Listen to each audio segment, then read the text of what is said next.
शांति। सभी मिलके बोलेंगे ओम शांति। आज 27 दिसंबर 2022 की मुरली में बाबा ने बताया कि बच्चे, आपको, हम सभी बच्चों को बाबा ने ज्ञान का तीसरा नेत्र दिया है और उस ज्ञान के तीसरे नेत्र के बल से हम सभी मनुष्य से देवता बनते हैं। एक जगह शास्त्रों में कहा है कि मनुष्य से देवता करत न लागी बार। परमात्मा हमें मनुष्य से देवता बनाने के लिए ज्ञान का तीसरा नेत्र देता है। और एक बात बाबा ने बहुत अच्छा बताया है कि ज्ञान की धारणा क्यों नहीं होती है। उसका एक ही मुख्य कारण है, क्योंकि हम बच्चों की बुद्धि भटकती है। जब तक बुद्धि भटकती रहेगी, ज्ञान की धारणा नहीं होगी। यह बाबा आज 27 दिसंबर की मुरली में बताते हैं। 27 दिसंबर 2022 में बाबा कहते हैं, मीठे बच्चे, तुम्हें अभी ज्ञान का तीसरा नेत्र मिला है। ज्ञान का तीसरा नेत्र मिला है। तुम जानते हो, हर 5000 वर्ष बाद भोलानाथ बाप द्वारा हम यह ज्ञान सुनकर मनुष्य से देवता बनते हैं। प्रश्न है, ज्ञान की धारणा न होने का मुख्य कारण क्या है। बाबा ने कहा, बुद्धि भटकती है। एक के साथ पूरा योग नहीं है, देही अभिमानी नहीं बने हैं, इसलिए धारणा नहीं होती है। बाबा कहते हैं, बच्चे फैमिलियरिटी में नहीं आओ। एक दो के नाम रूप को मत याद करो। एक बाप दूसरा ना कोई, यह पाठ पक्का कर लो। दूसरे के पिछाड़ी ना पड़ो। बाप से राय लेते रहो, इससे तुम दुख से लिबरेट हो जाएंगे और धारणा भी अच्छी होगी। आज का गीत है, भोलेनाथ से निराला कोई और नहीं, ओम शांति। भोलानाथ है देने वाला। भोलानाथ से बाबा को तो कहते ही हैं, भोलानाथ होकर गया है और बरोबर बिगड़ी बनाकर गया है। आद मध्य अंत का राज बताकर गया है, इसलिए भगत गाते हैं। तुम बच्चे जानते हो, जिस भोलानाथ का गायन है, जो बिगड़ी को बनाने वाला है, वह हमारे सम्मुख बैठा है। भगत भगवान को याद करते हैं, उनकी महिमा गाते हैं और बाप अपना पार्ट बजा रहे हैं। बाप ने ही आकर अपना परिचय दिया है बच्चों को। बच्चों की बुद्धि में बैठा है कि बाबा जो समझाते हैं वह बरोबर कल्प कल्प समझाते हैं। कल्प कल्प आकर पतित दुनिया को पावन दुनिया बनाते हैं। अभी बना रहे हैं। बहुतों को अभी पता पड़ा है, अभी बहुत हैं जिन्हों को पता नहीं है। वर्षा लेने वाले होंगे तो कल्प पहले मुआफिक आकर वर्षा लेंगे। तुमको पहले थोड़ी ही मालूम था कि बाबा आकर वर्षा देंगे, अभी मालूम पड़ा है। बरोबर भक्तों का रक्षक है। आद मध्य अंत का ज्ञान सुनाते हैं। उनको ज्ञान का सागर कहा जाता है। दिल से लगता है बरोबर यह वही है जो भारत में आकर जन्म लेते हैं। इनका अलौकिक जन्म गाया हुआ है। भारतवासियों को आकर पति से पावन बनाते हैं। पतित मनुष्य जो बुलाते हैं वह जरूर समझते होंगे, हम पावन थे, अब पतित बने हैं, फिर पावन बनना है।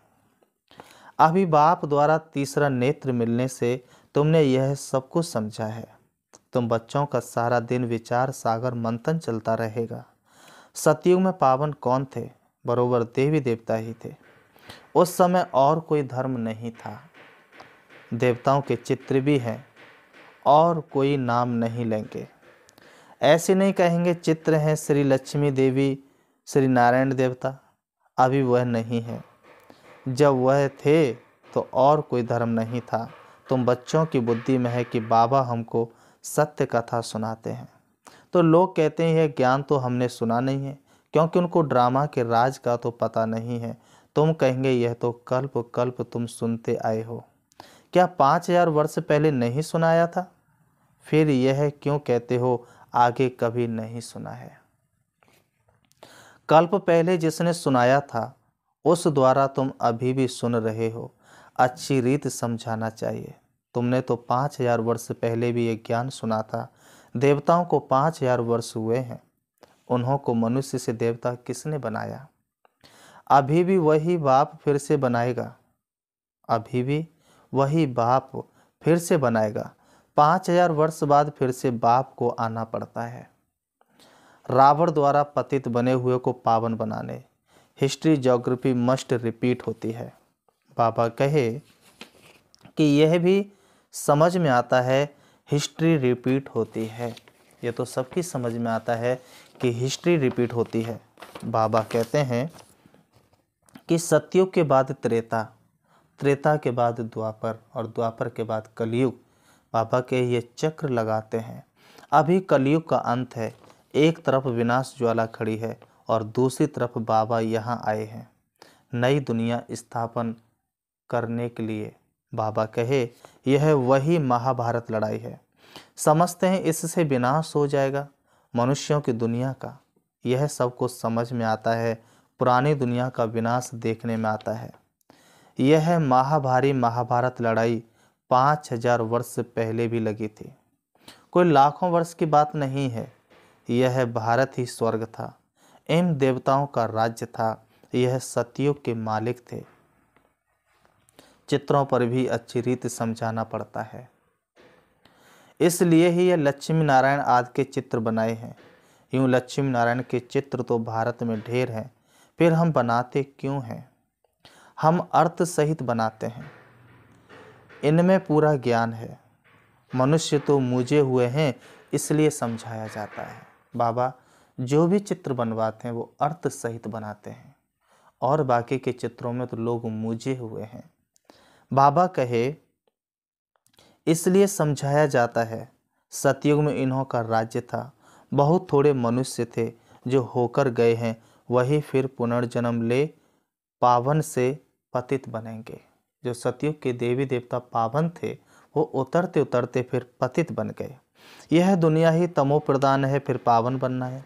समझानी तो बहुत सहज है। तो बाप कहते मैं तुमको 5000 वर्ष पहले की कहानी सुनाता हूँ। लॉन्ग लॉन्ग एगो यहाँ इन लक्ष्मी नारायण का राज्य था, अथवा क्राइस्ट से 3000 वर्ष पहले सतयुग था। हेवनली गॉड फादर ने हेवन स्थापन किया था। भारत को कहते भी हैं प्राचीन देश है। इसमें गॉड गॉडेज राज्य करते थे। गॉड कृष्ण, गॉडेज राधे कहते हैं। राधे कृष्ण लक्ष्मी नारायण सतयुग में थे, फिर राम सीता त्रेता में। 5000 वर्ष का हिसाब किताब क्लियर है। जब उन्हों का राज्य था तो बाकी सब आत्माएं मुक्ति धाम में थी। आत्मा तो अविनाशी है, आत्मा का कभी विनाश नहीं होता। ड्रामा भी अविनाशी, आत्मा को 84 जन्मों का अविनाशी पार्ट मिला हुआ है। इतनी छोटी सी आत्मा में सारा पार्ट भरा हुआ है। यह कितनी वंडरफुल बात है। तो इसको ही कुदरत कहा जाता है। इतनी छोटी बिंदी कितना 84 जन्मों का पार्ट है। 5000 वर्ष का पार्ट उसमें भरा हुआ है, वह भी अविनाशी, जो रिपीट जरूर करना है। यह बड़े ते बड़ी कुदरत है। परमात्मा भी बिंदी, आत्मा भी बिंदी, परंतु परमात्मा सुप्रीम है। आत्माएं तो सब एक जैसी नहीं है, नंबरवार हैं। तो पहले सुप्रीम से बाबा, फिर कहेंगे लक्ष्मी नारायण। ब्रह्मा सरस्वती को सुप्रीम नहीं कहेंगे। तो संपूर्ण तो लक्ष्मी नारायण है, फिर नंबरवार 1 2 के पिछाड़ी आते हैं। मुख्य गायन है देवताओं का। सबसे सुप्रीम आत्मा से बाबा की है, फिर सूक्ष्म वतन में ब्रह्मा विष्णु शंकर, फिर लक्ष्मी नारायण, राम सीता, सब नंबरवार हैं। नाटक में भी एक्टर नंबरवार होते हैं, सब एक जैसे नहीं होते हैं।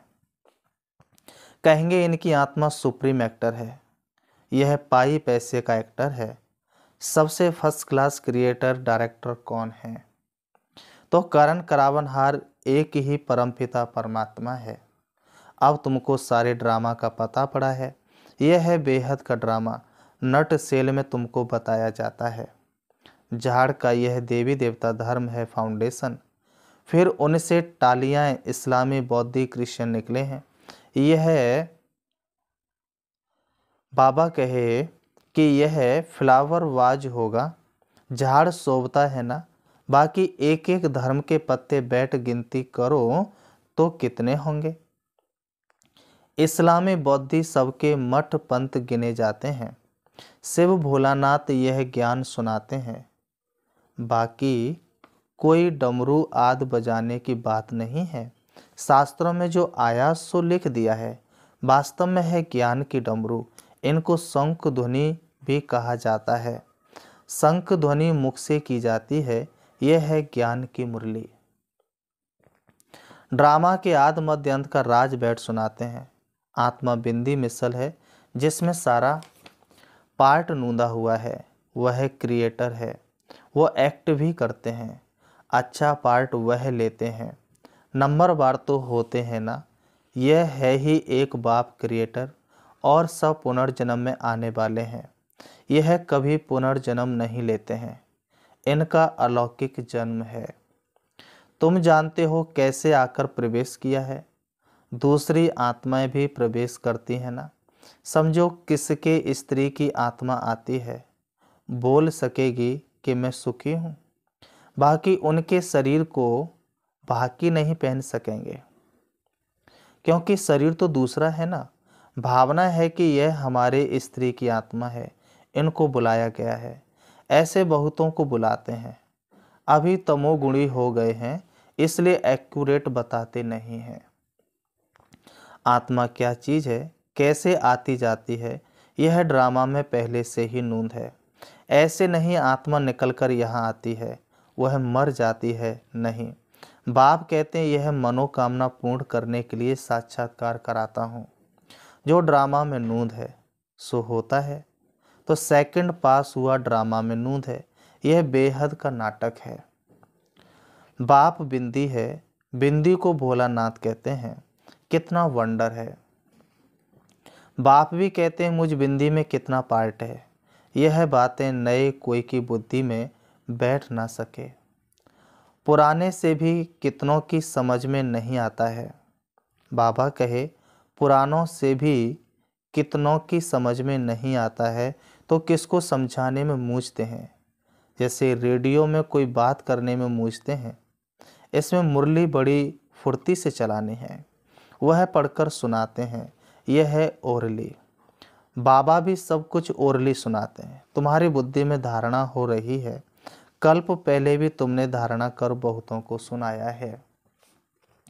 फिर वह ज्ञान खत्म हो गया, अब फिर रिपीट होना है।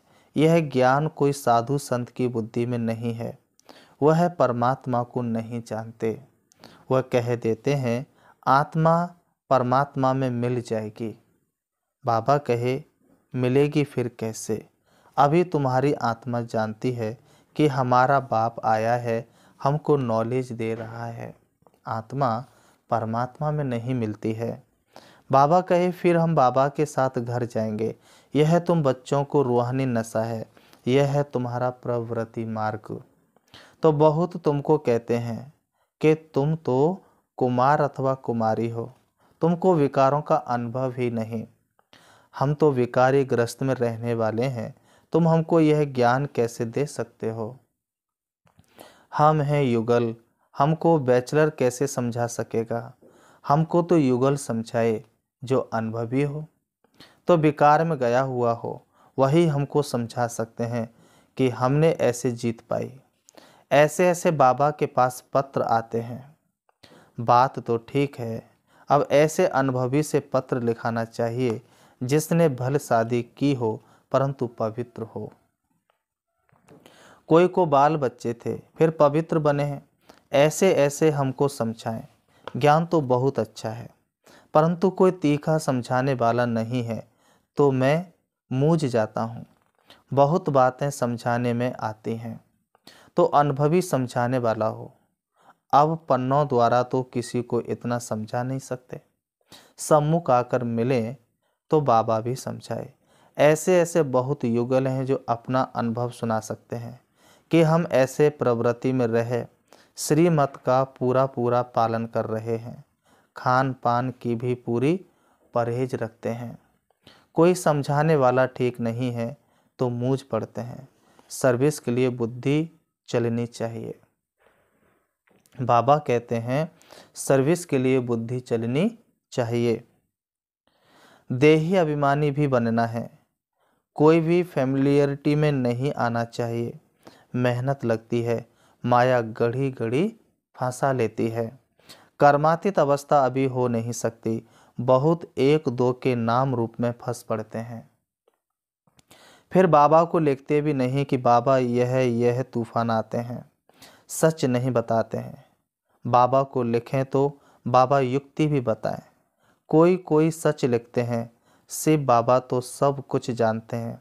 समझाते हैं अगर ऐसी कोई चलन चली तो धर्मराज द्वारा बहुत दंड भोगना पड़ेगा। सारा दिन ख्यालात चलते रहते हैं।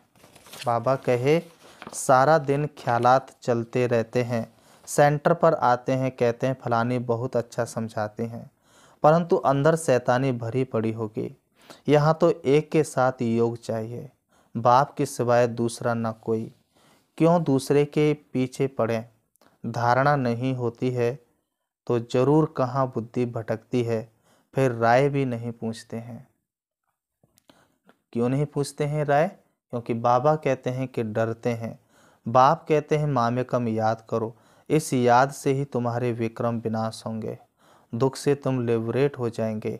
मुक्ति तो सब मांगते हैं, मुक्त होते हैं दुख से, फिर सुख में आएंगे। जीवन मुक्ति सबके लिए है, परंतु पहले मुक्ति में जाकर फिर जीवन मुक्ति में आना है। अच्छा, तो फिर बाबा कहते मीठे मीठे सिकलिधे बच्चों प्रति माता पिता बाप दादा का याद प्यार और गुड मॉर्निंग। रूहानी बाप की रूहानी बच्चों को नमस्ते। रूहानी हम बच्चों की रूहानी बाप दादा को याद प्यार और नमस्ते नमस्ते नमस्ते। मुरली का मुख्य सार नंबर 1, बाप समान ज्ञान की शंख ध्वनि करनी है। सिर्फ पढ़ करके नहीं सुनाना है, धारणा करके फिर समझाना है। दूसरा, खान पान की बहुत परहेज रखनी है। श्रीमत का पालन कर प्रवृत्ति में रहते हुए कैसे पवित्र रहते हैं, यह अनुभव दूसरों को सुनाना है। वरदान, साधन व सैल्वेशन के प्रभाव में आने के बजाय प्रकृति को दासी बनाने वाले विजयी भव। साधन व सैल्वेशन के प्रभाव में आने के बजाय प्रकृति को दासी बनाने वाले विजयी भव। स्पष्टीकरण, कभी भी योगी पुरुष व पुरुषोत्तम आत्माएं प्रकृति के प्रभाव में नहीं आ सकती। आप ब्राह्मण आत्माएं पुरुषोत्तम और योगी आत्माएं हो। प्रकृति आप मालिकों की दासी है, इसलिए प्रकृति के कोई भी साधन व सैल्वेशन आपको अपने प्रभाव में प्रभावित ना कर लें। बाबा कहते हैं कि साधना का आधार ना हो, लेकिन साधना साधनों को आधार बनाए, तब कहेंगे प्रकृति जीत विजयी आत्मा। स्लोगन, एवर रेडी वह हैं जो हर घड़ी को अंतिम घड़ी समझकर चलते हैं। ओम शांति, ओम शांति। अच्छा, ओम शांति। हम 5 मिनट से बाबा को याद करते हैं, चलेंगे। बाबा ने आज इतना अच्छा बताया, ना झरमुई झरमुई की बातें करनी है और ना ही सुननी है। खुद भी बाप को याद करना है और दूसरों को भी याद दिलानी है। अपने आप को बहुत सुंदर सम्मान देंगे। मैं पर चिंतन से मुक्त आत्मा हूँ, मैं सदा समर्थ आत्मा हूँ,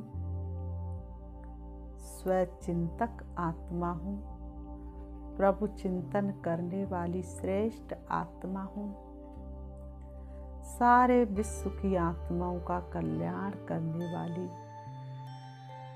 मैं श्रेष्ठ आत्मा हूँ, मैं संपूर्ण ब्राह्मण हूँ, मैं ब्राह्मण सो फरिश्ता हूँ। देह और देह की दुनिया से मुक्त होकर मैं आत्मा फरिश्ते की चमकीली ड्रेस धारण कर उड़ रही हूँ। देख रही हूँ अपने आप को, मैं उड़ रही हूँ। पहुंच जाती हूँ फरिश्तों की महफिल में, जहाँ अनेक फरिश्ते चमकीली ड्रेस के साथ विराजमान है। फरिश्तों के बादशाह ब्रह्मा बाबा उनकी भ्रकुटी में विराजमान शांति के सागर, प्रेम के सागर, सर्वशक्तिवान बाप को मैं देख रही हूँ। बाबा की शक्तिशाली दृष्टि मुझ फरिश्ते के ऊपर पड़ रही है। उनकी दृष्टि पड़ते ही मेरी चमक और बढ़ती जा रही है। मुझ फरिश्ते का एक एक अंग शक्तिशाली बनता जा रहा है। बाप दादा का वरदानी हाथ मेरे सिर पर है। बाप दादा मुझे वरदानों से भरपूर कर रहे हैं। मुझे वरदान दे रहे हैं विजयी भव, सफलता मूर्त भव, व्यर्थ से मुक्त भव। मैं फरिश्ता वरदानों से भरपूर हो रहा हूँ। बाप दादा की शक्तिशाली दृष्टि मुझे चमकीली ड्रेस को भी समाप्त कर रही है। अब मैं सिर्फ आत्मा हूँ, सर्व शक्तियों से सजी हुई हूँ, शक्तिशाली हूँ। अब मैं आत्मा स्वरूप में आ रही हूँ सृष्टि रंगमंच पर। मेरी शक्तिशाली किरणें विश्व के कोने कोने में फैल रही हैं। विश्व की सारी आत्माओं का विघ्न समाप्त हो रहा है। अब मैं आत्मा आ जाती हूँ अपने देह रूपी वस्त्रों के पास, आकर के दोनों भ्रुओं के बीच भ्रकुटी में विराजमान हो जाती हूँ। ओम शांति।